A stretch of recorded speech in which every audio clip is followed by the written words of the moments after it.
Hello everyone, welcome back to Beaver's Hobby channel and to the 8th episode of Budget Micro Touring Car. In this video, I'm gonna upgrade the car with new threaded tires and ball differential. First thing first, the wheels, tires, and diffs are provided by Banggood, so thank you very much for sending me these to test. In other news, right now, a lot of people come to work in my office, so it's very difficult to keep the track clean, so I decided to just run the car as it is. Before we go any further, let's see how the current setup does on dirty floor.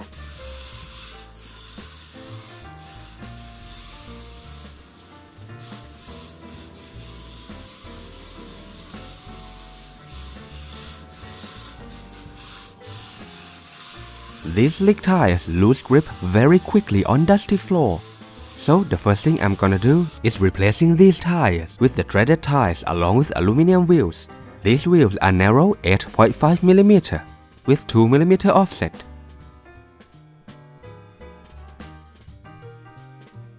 The wheels are strong and light. As for the tires, these are from Philap and all of them are narrow with thread pattern. The tires are soft and sticky too. Let's put them on and go for a test drive.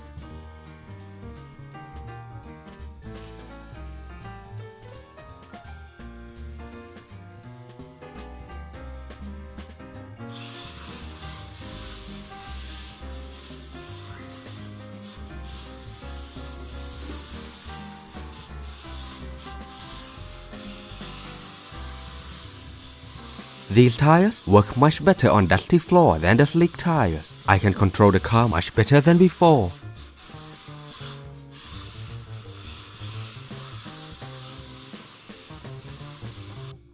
Next, let's take a look at the ball diff and why should you use it. The way ball diff works is that it has bolts in the center and the bolts are squashed together by pressure plate on either side. This creates friction and allows the differential to work.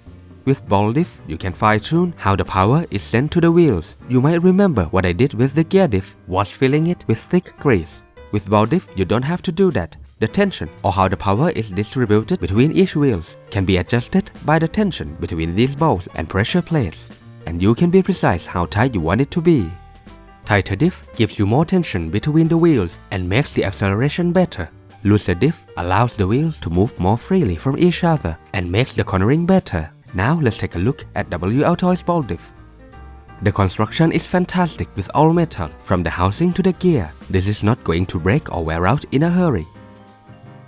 And since it is designed specifically for WLtoys, drive cups are long, and you don't have to change or upgrade the universal shaft to long version. You can keep using the original CVDs that come with the car. However, the good news stops there. First thing I noticed while unpacking it is it doesn't have pressure plate and use the diff housing to press against the balls instead. So once the housing is worn out, you cannot rebuild it. You'll have to replace the whole diff. The first diff I'm trying here is not smooth. Worse still, there's a sticky spot that blocks the diff from turning. As a result, this is unusable. But when I check the other one, it is quite smooth. So keep in mind that the quality is mixed. But if you got a bad one like this, don't worry, here's how you fix it. What you need are some sandpapers and a drill. The sandpaper I use are 600 grit and 1000 grit. First, disassemble the diff by holding the middle nut and use 1.5mm hex or Allen key to unscrew it like this. Be very careful when it's coming apart because the bolts inside will drop off. There are 8 of them and you have to keep them all. Losing even one is a catastrophe because the diff is not going to work anymore. Now put the diff housing in the drill. Drive cup in. Don't put it in too tight because you might bend it. Now spin the drill and grind the plate down with sandpaper.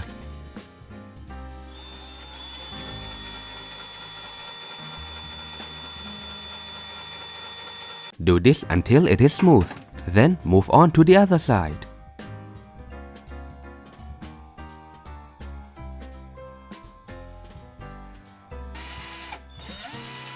Once that's done, you can clean it and put it back together.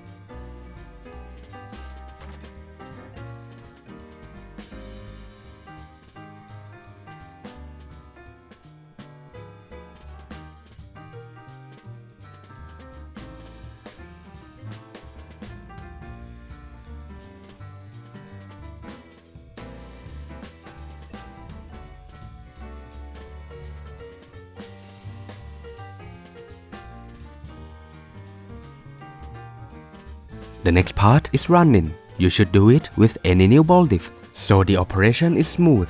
The way I do is put the trim on the transmitter to make it go forward.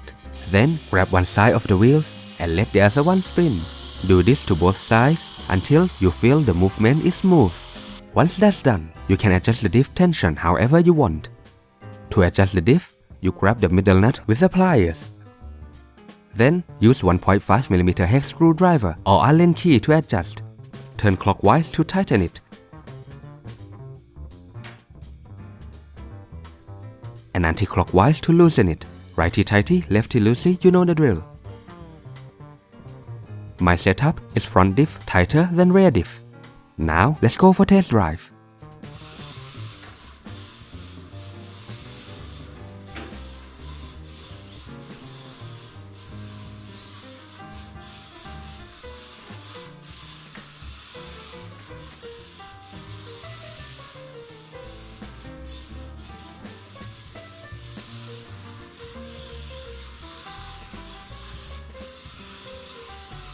Honestly, there's no difference in handling because the setting is the same as my gear diff with grease, and the result shows there's no noticeable difference in lap times as well.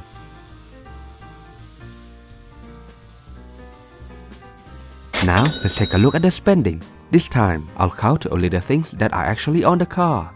As you can see, these are some expensive upgrades, but the wheels and tires are really nice, and I highly recommend them.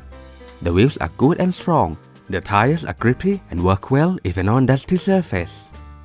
As for the ball differential, it's a good upgrade for durability, but it might need a bit of fixing to work. It is also not the smoothest diff out there, and adjustability is not so good.